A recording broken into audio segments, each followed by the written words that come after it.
হাতে অস্ত্র নিয়ে এখানে ডাইরেক্ট মিছিল করতেছে, মানে যারা আসবে তারাই কোবাবে। 17 বছর বেটা পালানি করতে আমরা এখনো পরিচয় দিয়ে চলতেছি রাস্তায়।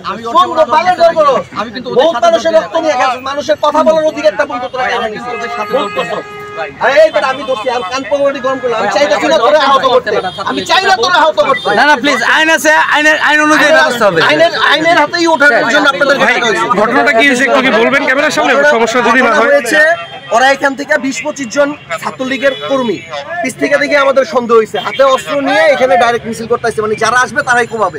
এখানে আমাদের বিএনপির কিছু ভাই বেরাদার ছিল, ওনারা এখান থেকে ওদেরকে ধাওয়া করার পরে আমি পিছনে থাকার পরে মনে করেন ওরা আমি আটক করি, ওরা আবার আমারও মারার চেষ্টা করে, ও আবার ডাকছে ওই সব দিয়ে আমার আটকেছে, তো আমার ওরে কোবা আমার ছাড়া, মানে ওরা অস্ত্রের মোহরা দিতেছিল, এই তো হ্যাঁ হ্যাঁ, পরে ওই জায়গায় ওরে আটক করা হয়েছে।